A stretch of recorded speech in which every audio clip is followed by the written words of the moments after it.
Welcome to Salem Witch Trials Daily. I'm Josh Hutchinson. This is Sarah Jack. Today we're looking at a pivotal, chaotic day in the Putnam household, March 14th, 1692.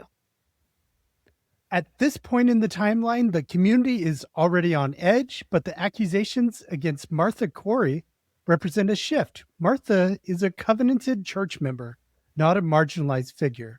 Yet the primary sources we're looking at today paint a picture of absolute domestic bedlam in the Putnam house when Corey arrives.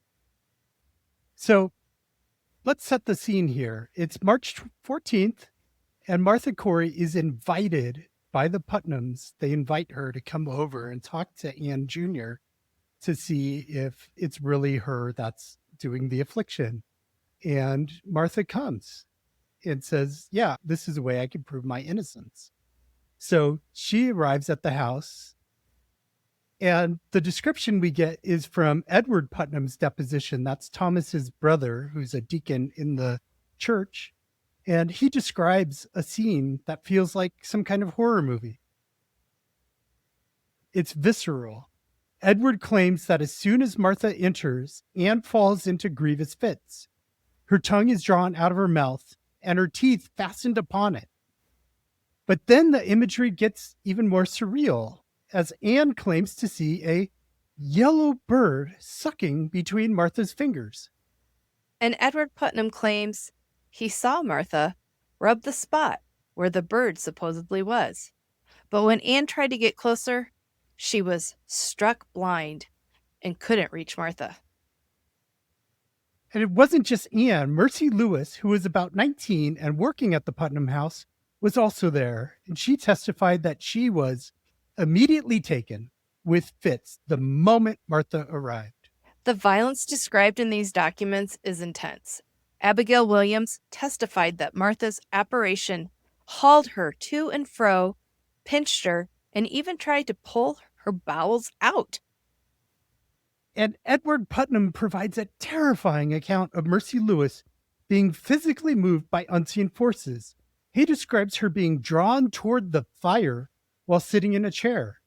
Even with two men holding the chair, she dragged feet first toward the flames. And Edward says he had to use all his strength just to keep her from going into the fire. There's also this bizarre moment involving a spit at the fire with a man on it.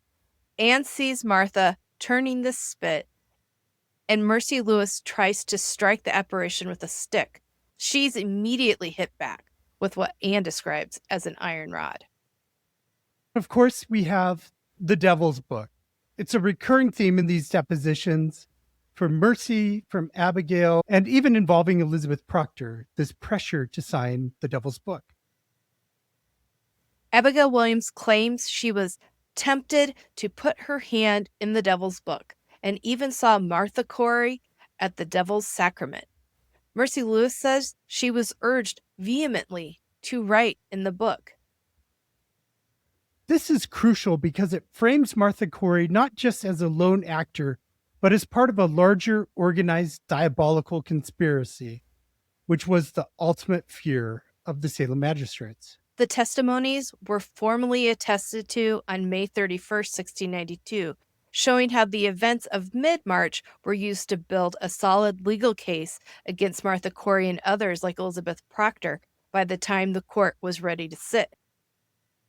It's a reminder of how quickly spectral evidence and household chaos turned into a capital legal matter.